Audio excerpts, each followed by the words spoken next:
준비됐나요? 오늘 말씀의 제목을 주님께서 빛을 말씀하시다 에모로 이렇게 주셨거든요. 지난주에도 우리가 레이기를 접근할 때 너무 어렵게 접근을 하기 때문에 하나님께서 가볍고 산뜻한 제목을 주셨는데 우리 주님께서 우리에게 계속 초청하시는 듯한 그 음성을 저희가 듣습니다. 레이기 안으로 들어와서 우리 빛의 사람이 되자. 이렇게 우리 주님께서 하시는 것 같아요. 그래서 오늘 전할 말씀은 이 시간 가운데 하나님의 빛이 우리에게 필요하잖아요. 우리는 하나님의 빛이 필요한 사람들이잖아요. 그죠? 세상의 빛으로는 우리가 변화가 될 수가 없고 구원받을 수가 없지만 하나님의 빛은 우리를 살리시잖아요. 온전케 하시잖아요. 그 빛을 흠뻑 받으시는 귀한 예배 되시기를 예수님의 이름으로 먼저 기도합니다. 지난주에 전해드린 말씀 중에 거룩의 영역에 대해서 말씀을 드렸었잖아요. 거룩이라는 것이 하나님의 그 영역에 있는 것을 이 땅 가운데 풀어서, 그죠? 풀어서 생명이 흐르게 만드는 것. 그것이 거룩이라고 말씀을 드렸었어요. 거룩은 곧 하나님의 자비다. 자비가 거룩이다. 그렇게 말씀을 드렸었는데, 그런데 그 거룩을 우리가 일상 가운데서 풀어놓고 살 수 있는 능력이 어디에서 오는가, 그 원천이 무엇인가라고 했을 때 말씀, 우리가 하나님께서 주시는 말씀, 그리고 우리가 주님 앞에 시간을 드리는 기도, 그래서 우리가 그런 것들을 통하여서, 말씀과 기도를 통하여서 우리의 속사람인 진짜 사람인 것이 우리 안에 있는 영이잖아요.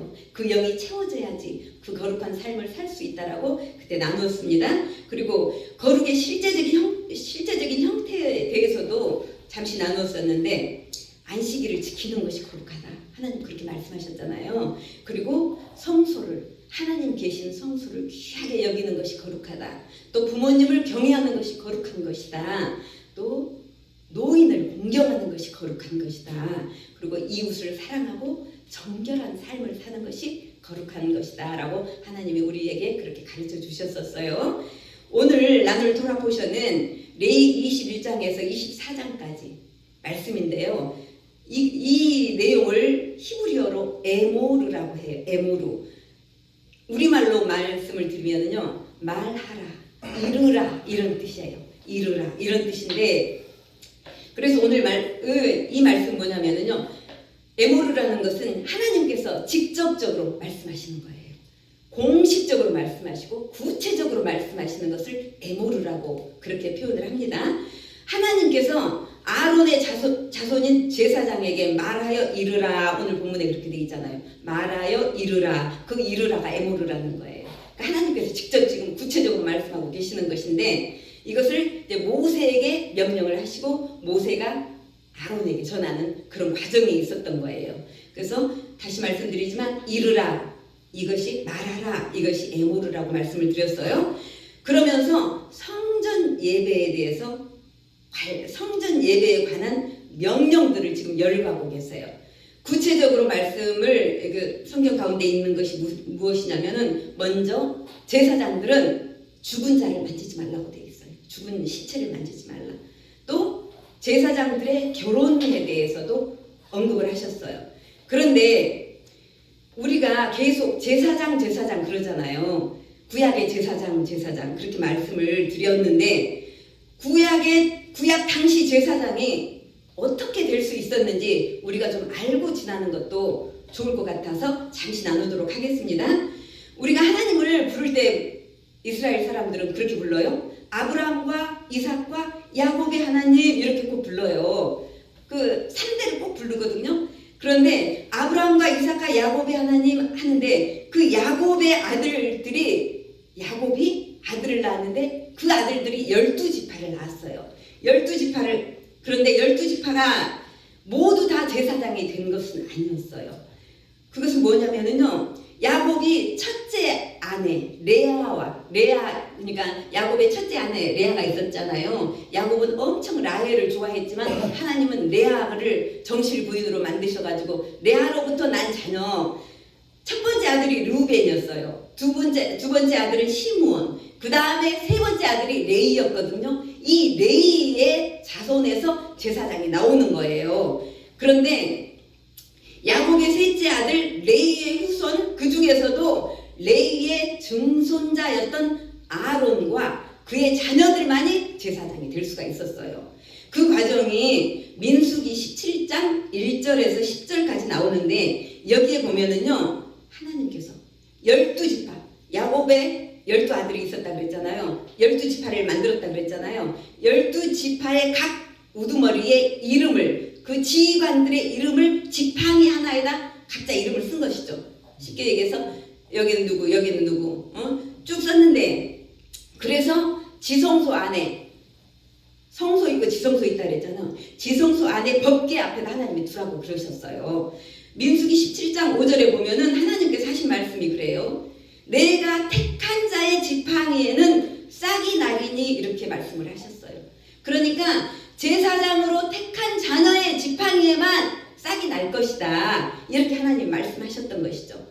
그래서 모세가 지팡이 12개를 가져다가 법궤 앞에 놓고 그 이튿날 아침에 장막 안에 들어가서 보니까 레이의 집의 대표 아론의 이름이 적힌 지팡이에는 우미 돋고 순이 나고 꽃이 피고 살구 열매가 열렸다는 거예요. 하나님께서 아론의 가정을, 아론의 아들들에게만 제사장이 될 수 있다는 증거로 이렇게 마른 막대기 지팡이에 우미 돋고 싹이 나고 꽃이 피고 사과 열매가, 살구 열매가 맺도록 하나님께서 역사를 하셨다는 것이에요. 그래서 그 이후로 아론의 아들들만 제사장이 될 수가 있었다는 거예요. 그래서 18장, 민수기 18장 7절에 보면 너와 내 아들들은 제단의 휘장 안의 모든 일에 대하여 제사장의 직분을 지켜 섬기라. 내가 제사장의 직분을 너희에게 선물로 주었은즉 거기 가까이 하는 외인은, 그러니까 너희들 외에는 죽임을 당할지니. 하나님께서는 강력하게 아론의 아들들만 제사장이 된다라고 이렇게 말씀 가운데서 기록하고 계시더라는 것이죠. 오직 아론과 그의 아들들만이 제사장으로 인정하시는 공표를 하셨던 거예요. 그래서 유대 사회, 이스라엘의 사회에는 구조가 있어요. 코헨이라고 하는 제사장 밑에 레위 지파, 그리고 이스라엘 백성, 이렇게 세 부류가 있어요. 그런데 아론의 육신적 자손만이 제사장이 되었고 나머지 레위인들은 성막을 관리하고 기구들을 옮기는 일을 하고, 여호와께서, 그러니까 광야에서 살 때 진을 자꾸 옮겼잖아요. 하나님께서 불기둥과 구름기둥으로 인도할 때마다 성막을 자꾸 옮겨서 성막을 다시 지어야 되는데 그 성막을 움직이고 조립하고 이러는 것을 레위인들이 했다는 것이죠. 그러니까 그 성막을 정리하고 보조하는 일들을 레위인들이 맡아서 했다는 거예요. 그리고 12지파 중에 왜 레위 지파가 성막에서 예배드리는 지파로 선택되었는지도 우리가 잠깐 알고 가시면 좋을 것 같아요.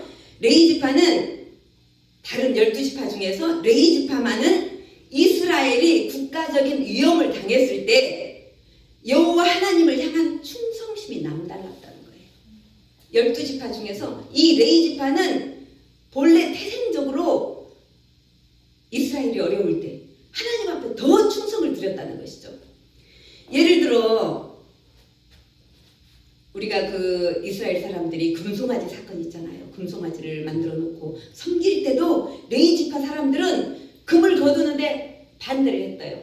거기에 합류하지 않았대요. 그리고 레위 지파는 그때 금송아지를 막 우상 숭배했던 이스라엘 사람 3,000명을 반역했던 이스라엘 사람 3,000명을 레위 지파 사람들이 죽이는 그 일을 감당을 했대요. 그러니까 하나님 일에 반역하는 자들은 이 가만히 두지 않는 정의로움, 하나님 앞에 공의로움, 이런 것들이 레위 지파에게 있었다는 것이에요. 또 전승에 의하면은 레위 지파는 이스라엘 백성들이 애굽에서 종살이를 400년 동안 할 때 다른 지파들은 할례 받기를 포기했지만 레위 지파 사람들은 할례를 계속함으로 하나님의 언약을 지키고 명령을 지키는 하나님 앞에 충성된 모습으로 그렇게 드려진 그런 지파였다는 것이에요. 하나님은 아무나 안 세우잖아요. 아무나 목숨 내놓고 기도해라, 목숨 내놓고 금식해라 안 하셔요. 할 만한 사람을 시키시는 거예요, 하나님은. 그런 줄로 믿습니다. 그들의 삶의 모습을 오랫동안 지켜보신 하나님께서 레위 자손들을 하나님께 예배드리는 그런 일에 쓰임받는 영광스러운 자리로 부르셨다는 것이에요.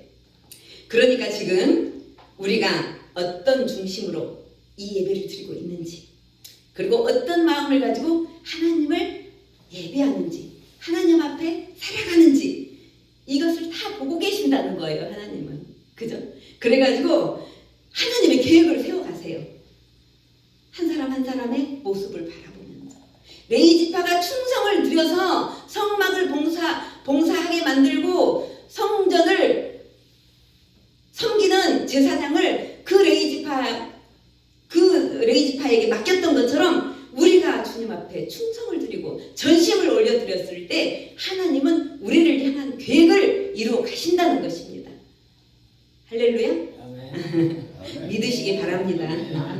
모쪼록 전심을 다해 하나님의 뜻과 목적에 합당한 삶을 올려드리고 저와 여러분의 삶도 하나님의 영광을 위하여 쓰임받게 되기를 축복합니다. 아멘. 본문으로 읽은 말씀 가운데 제사장은 하나님의 음식을 드리는 자라고 되어 있어요. 여기에 그러니까 제사장들은 하나님께서 말씀하시기를 이 제사장들은 나에게 음식을 드리는 자들이다. 이렇게 하나님 말씀하셨다는 것이죠. 여기에서 음식은 히브리어로 레켐이라고 해요. 레켐. 근데 레켐이라는 히브리어가 음식이라는 뜻도 있지만 또 다른 의미는 승리하다, 전쟁하다 이런 뜻도 있다고 해요. 그러니까 제사장은 삶 가운데서 전쟁하고 그 전쟁에서 승리한 삶을 하나님께 드리는 자라는 그런 의미예요. 무슨 얘기인지 아시겠죠? 하나님께 내가 이 세상 가운데서 힘들지만 이 전쟁 같은 세상이지만 내가 반드시 이기고 승리해서 내 삶을 하나님 앞에 드려야 되겠다. 그런 제사장적인 마인드가 우리 모두에게 임하기를 예수님의 이름으로 축복드립니다. 그들은 이스라엘의 종교 지도자로서 여호와를 직접 섬겨야 할 뿐 아니라 하나님께서 명하신 이것은 깨끗한 것이다, 이것은 부정한 것이다, 이런 규례들을 백성들에게 직접 가르칠 의무가 있었어요. 제사장들은. 그렇기 때문에 그들에게는 더 거룩하게 원했고 하나님은 그러시잖아요. 아무한테나 맡기지 않는다 그랬잖아요. 가르쳐야 되니까, 백성들을 가르쳐야 되니까 적어도 백성들보다 뛰어나게 거룩하고 뛰어나게 정결한 삶을 요구하셨다는 것이에요. 아멘? 실제로 만약 제사장들에게 조그만 흠이 있어도 그들은 하나님의 성물 곁에 갈 수도 없었대요. 죄가 있으면 하나님이 즉각 거기 있어. 예, 그리고 먼저 21장 1절에서 6절에 제사장들은 죽은 시체를 결코 만지지 못하도록 하셨다고 이렇게 되어 있잖아요.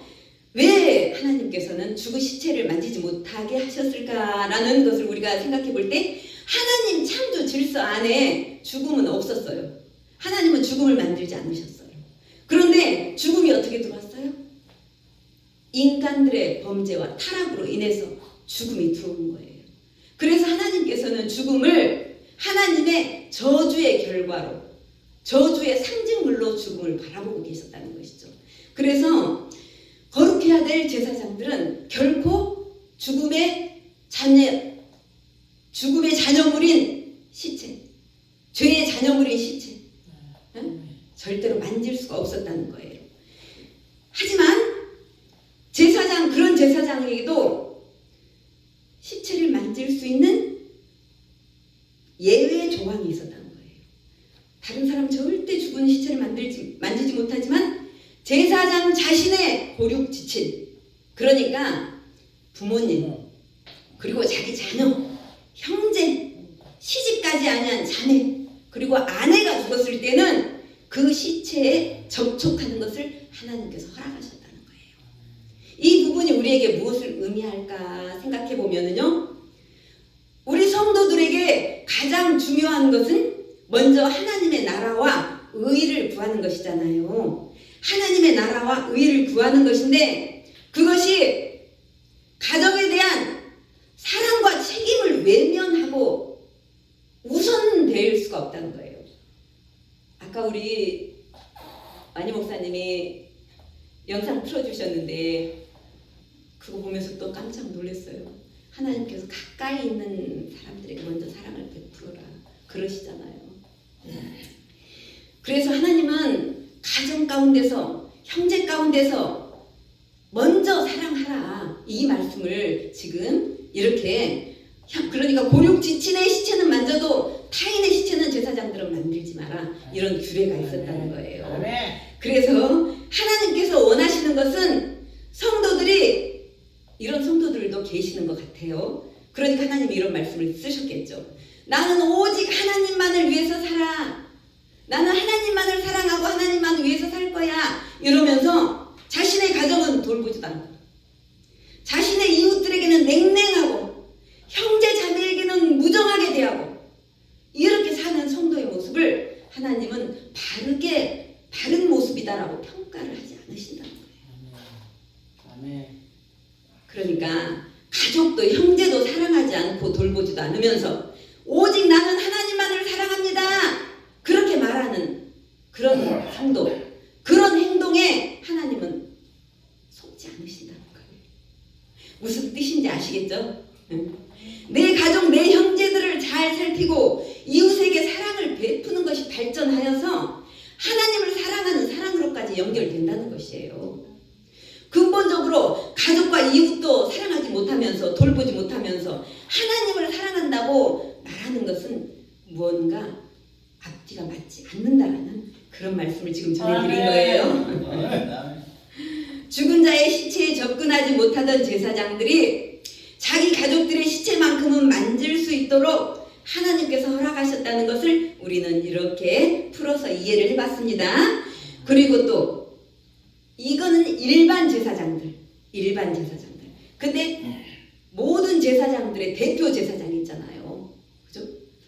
우리도 목사님들 중에 대표 목사님이 계신 것처럼, 그죠? 질서가 있잖아요, 질서. 대제사장님이 계시잖아요, 대제사장. 근데 이 대제사장의 규례는 일반 제사장보다 더 엄격했어요. 왜냐하면 대제사장은 하나님을 섬기기 위해 특별히 구별된 제사장이었기 때문에, 제사장들의 대표자였기 때문에 일반 제사장들보다는 더 엄격하게 그 규례가 있었다는 거예요. 그 대제사장의 삶의 중심은 오직 하나님 한 분만 섬겨야 됐다는 것이에요. 그래서 대제사장만큼은 부모님이 돌아가셔도 절대로 하나님의 일을 중단할 수가 없었다고 해요. 그렇지만 이것이 대제사장의 공인으로의 위치 때문에 그러는 것이지, 대제사장이니까 너는 가정을 사랑하지 말아라, 이것은 절대 아니라는 것입니다. 다시 말씀드리지만 종종 우리가 얘기하는 하나님 우선주의로 살아가라, 이 말씀은요, 인간적인 책임을 무시하고 종교적인 의무만 충실히 이행하면 된다라는 말이 아니라는 것입니다. 오히려 삶의 전 영역에서 주께서 명하신 계명, 하나님 사랑과 이웃 사랑을 구체적으로, 전방위적으로, 전인격적으로 우리가 행해야 된다라는 그 말씀을 나누었습니다. 요한일서 4장 20절에서 21절에 보면 이렇게 기록이 돼 있어요. 제가 읽어드릴게요. 누구든지 하나님을 사랑하노라 하고 그 형제를 미워하는 이는 거짓말하는 자니, 보는 바 그 형제를 사랑하지 아니하는 자는 보지 못하는 바 하나님을 사랑할 수 없느니라. 우리가 이 계명을 주께 받았나니 하나님을 사랑하는 자는 또한 그 형제를 사랑할지니, 이렇게 되어 있어요. 무슨 뜻인지 아시겠죠? 보이는 형제도 사랑하지 못하면서 보이지도 않는 하나님을 사랑한다는 말은 어불성설이다, 이 말씀인 것이죠. 그래서 레위기 21장을 통해서 하나님께서는 제사장들에게 요구하신 거룩한 삶에 대한 말씀은 신약 성도인 우리들에게도 깊은 영적인 교훈과 적용할 말씀을 주셨다는 것을 우리가 볼 수가 있어요. 그런데 우리는 또 어떤 정체성을 갖고 있게 되었느냐면요, 베드로전서 2장 9절 우리가 너무나 잘 아시지만은요, 제가 읽어드릴게요. 너희는, 베드로전서 2장 9절 말씀이에요. 너희는 택하신 족속이요, 왕같은 제사장들이요, 거룩한 나라요, 그의 소유가 된 백성이니, 이렇게 말씀하고 계세요. 신약에 와서 예수 그리스도를 통해서 우리의 정체성이 이렇게 더 확장이 됐다는 것이죠. 구약 때는 하나님의 백성이었는데 신약에 와서는 택하신 족속, 왕같은 제사장, 거룩한 나라, 이렇게까지 우리는 제사장으로까지 우리의 신분이, 정체성이 확장이 됐다는 것을 말씀을 드리는 거예요. 그래서 우리는 더 이상 동물의 희생을 드리는 제사장은 아니지만 삶 전체가 제사장으로서 하나님의 기준에 맞는 모습을 살아야 한다는 그런 말씀을 지금 드리는 것이에요. 또 우리 하나님께서 말씀하시는, 계속 레위기에서 하고 계시는 말씀 있잖아요. 너희는 거룩할지어다, 이는 내가 거룩함이니라, 이렇게 계속 말씀하고 계시는데, 우리의 일상, 우리의 관계, 우리의 말과 행동, 우리의 마음속 깊은 곳까지도 주님의 거룩함이 흘러나와야 된다는 그런 말씀이에요. 저와 여러분이 왕같은 제사장으로 주님의 이름을 거룩히 여기며 살 때 우리의 삶 가운데 예수 그리스도의 보혈이 우리를 정결케 해주실 것이고, 성령의 도우심으로 거룩한 삶을 살아갈 수 있다는 것을 말씀드립니다. 우리를 통해 하나님의 영광이 이 땅 가운데 드러나는 저와 여러분이 되시기를 축복합니다. 레위기 22장 성물에 대해서 같이 나눠보도록 하겠습니다. 레위기 22장 10절로 11절 말씀입니다. 같이 읽도록 하겠습니다. 일반인은 성물을 먹지 못할 것이며 제사장의 객이나 품꾼도 다 성물을 먹지 못할 것이니라. 그러나 제사장이 그의 돈으로 어떤 사람을 샀으면 그는 그것을 먹을 것이며 그의 집에서 출생한 자도 그렇게 하여 그들이 제사장의 음식을 먹을 것이며, 이렇게 되어 있어요. 그러니까 하나님께 바쳐진 제물 중에서 제사장이 먹을 수 있는 목이 있었어요. 그런데 이 제사장의 몫을 나눠 먹을 수 있는 범위가 있다는 것이죠. 아무나 그 제사장의 음식을 먹을 수가 없었다는 거예요. 누가 먹을 수 있었느냐? 기록된 것이, 제가 읽어드릴게요. 제사장 자신과 그의 모든 자녀와 그 가족의 일원들, 그리고 제사장이 돈 주고 산 노예, 노예가 낳은 자녀들, 그리고 제사장의 딸 중에 이혼당하거나 과부가 되어 자녀가 없이 친정으로 돌아온 여인은 제사장의 음식을 같이 나눠 먹을 수가 있었다고 해요. 이처럼 성물에 참여할 수 있는 자들은 제사장과 그 가족의 일원으로 국한되었는데, 그 이유와 영적인 교훈에 대해서 알아보도록 하겠습니다. 첫 번째, 성물을 제사장과 그 가족으로 제한하는 것은 이 성물이 우상 숭배의 수단으로 전락하는 것을 방지하기 위해서 그랬대요. 이게 하나님 앞에 드려진 것이니까 이게 뭔가 있을 거야 막 이러면서 하나님 섬기지 않은 자들이 이것을 잘못 사용할 수가 있었다는 것이죠. 둘째는 하나님께 바쳐졌던 거룩한 음식이 일반인이나 이방인들에 의해서 함부로 취급될까봐 이것을 단속을 했다는 것이에요. 그리고 세 번째는 이 부분이 가장 핵심적인 것인데요. 무엇이냐면요,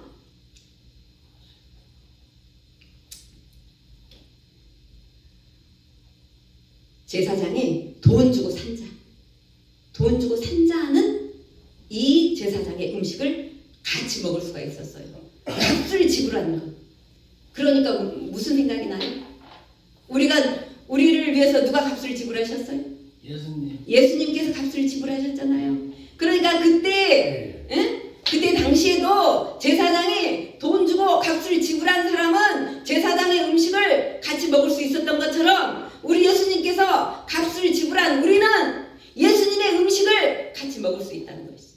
영생의 음식, 생명이 되는 음식, 주님께서 주시는 그 음식을 우리가 예수님께서 우리를 위해서 값을 지불하셨기 때문에 우리가 그 음식에 같이 참여할 수가 있었다는 것이에요. 제가 지금 조금 뛰어가면서 막 할게요. 아무리 부드럽게 하려고 해도 레이기가 내용 자체가 우리가 아무래도 그래요. 그래서 우리 성도님들 이해하시고 그런데 이게 굉장히 귀한 시간이에요. 왜냐하면 구약을 이렇게 계속 창세기에서부터 주일마다 이렇게 전해드리고 같이 나누고 적용하고 이러는 게 쉽지가 않거든요.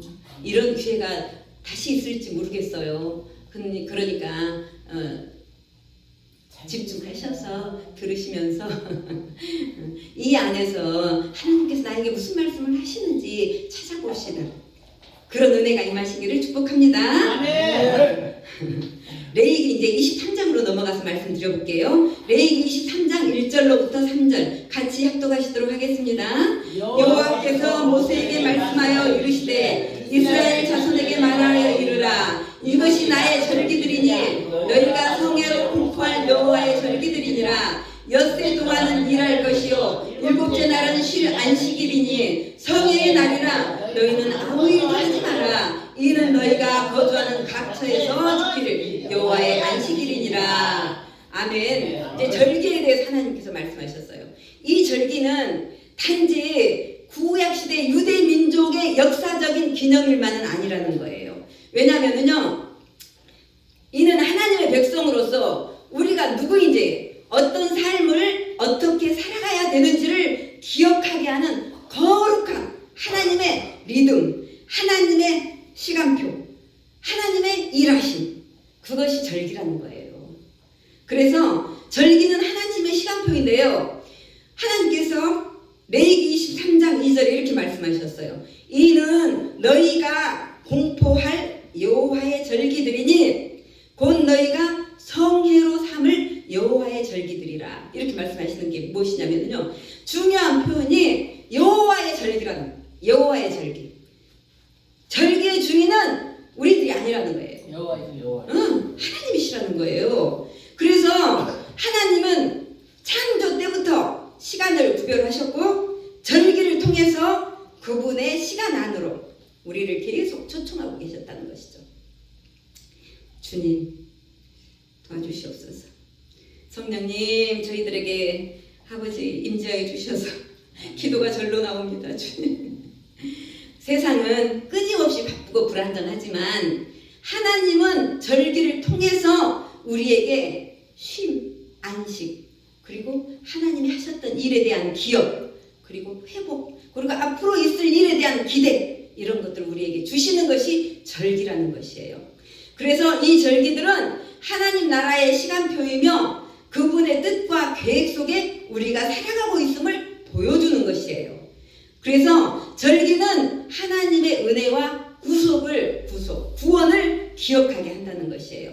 먼저 7일마다 돌아오는 안식일을 절기 중에 가장 먼저 안식일을 주님께서 기록을 하셨어요. 안식일은 하나님의 천지 창조의 사역과 깊은 관련이 있는 날로 모든 노동을 쉬고 하나님을 경배하고 휴식하는 날이에요. 안식일은. 그래서 절기 중에 안식일을 기억하여 거룩하게 지키라는 말씀은 십계명에서도 제4계명으로 정하시기도 하셨어요. 그리고 이것은 새 하늘과 새 땅에서 영원한 안식을 우리가 누릴 수 있는 것을 예표하는 것이기도 해요.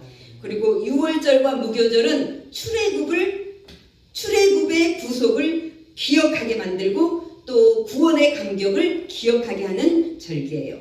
또 초실절은 부활의 소망을 갖게 만들어요.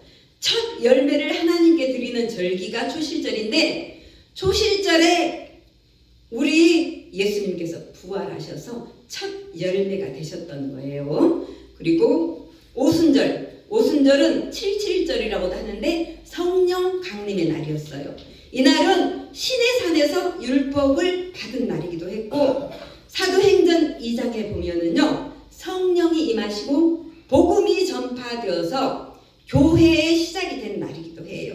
오순절이. 그리고 율법과 성령을 주신 그야말로 하나님의 가장 귀한 것을 우리들에게 공급하신 그런 날인 것이에요.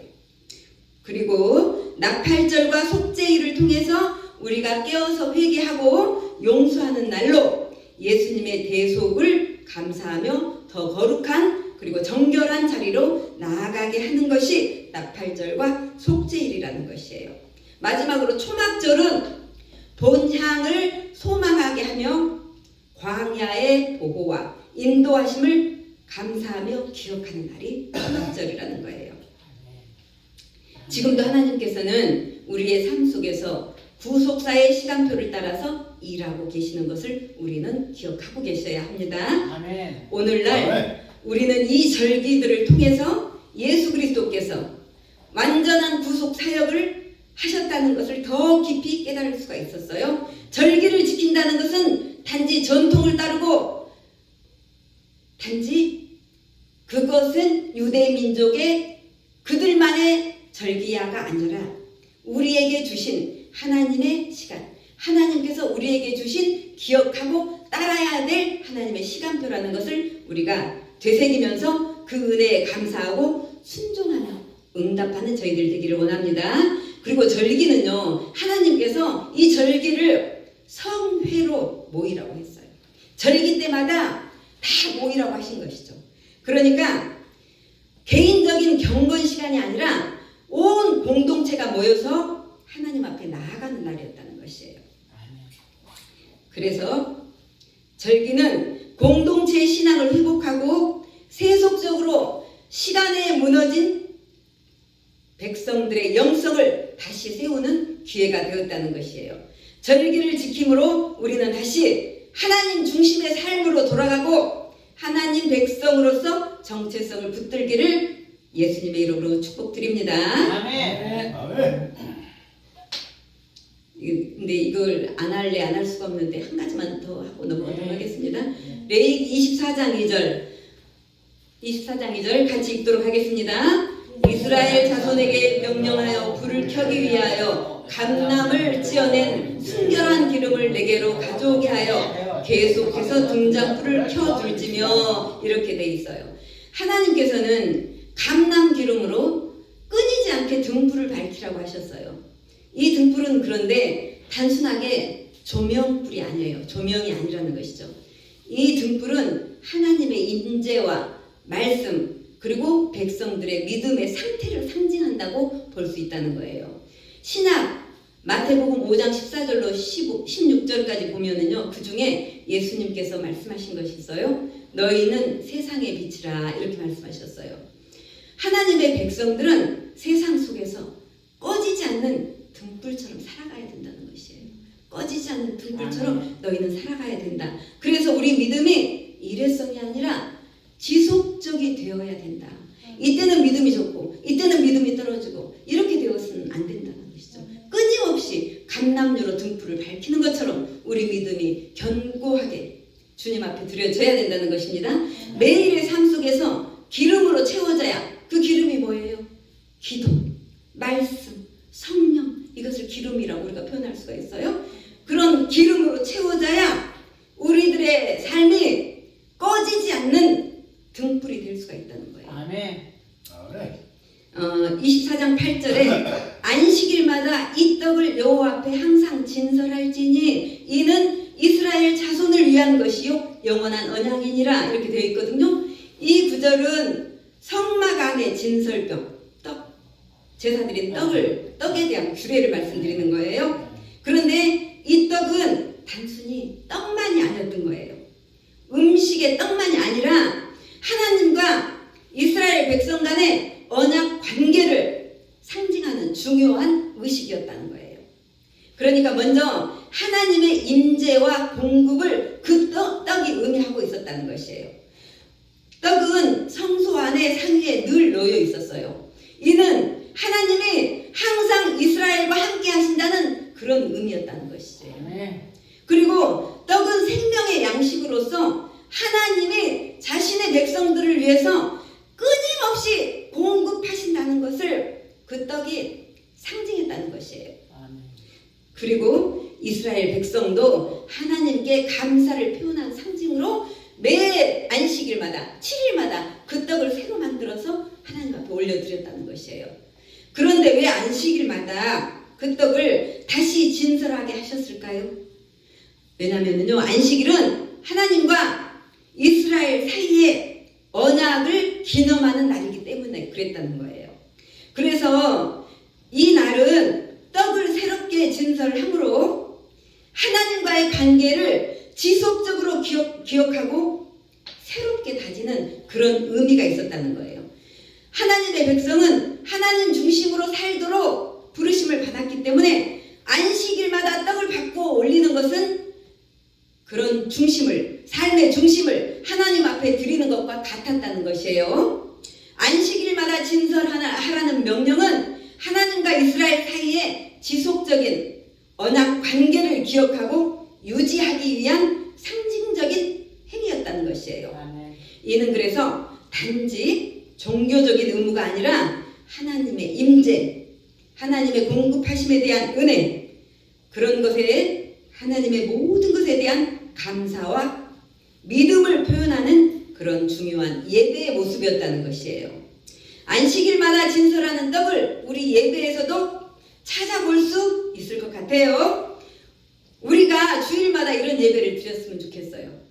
하나님께서 우리를 구원하시고 늘 공급하심에 대한 감사와 함께 시간이 갈수록 우리가 귀한 떡으로 변화되어서 하나님 앞에 이렇게 매 주일마다 드려지는 그런 거룩한 우리 떡이 되어서 하나님 앞에 변화된 떡이 되어서 하나님 앞에 올려드리는 저와 여러분이 되는 그런 아멘. 은혜가 우리 가운데 임하기를 예수님의 이름으로 축복합니다. 아멘. 예수님께서 말씀하셨잖아요. 나는 생명의 떡이다. 이렇게 말씀하셨잖아요. 그래서 우리는 생명의 떡을 취해야 됩니다. 아멘. 예수님을 취해야 됩니다. 아멘. 할렐루야. 아멘. 그래요. 그래서 오늘은 그래서 여기까지 간략하게 말씀을 나누고 우리 삶은 그래요.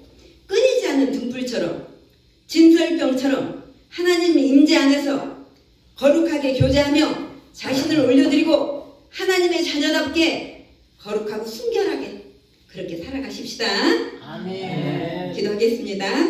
하나님, 저희들의 삶이 꺼지지 않는 등불처럼 항상 하나님의 임재 안에서 타오르게 하여 주시옵소서. 아멘. 말과 행동과 삶 전체가 하나님의 거룩함을 드러내는 주님의 자비와 공의를 실천하게 하여 주시옵소서. 예수님의 이름으로 기도드리옵나이다. 아멘. 할렐루야.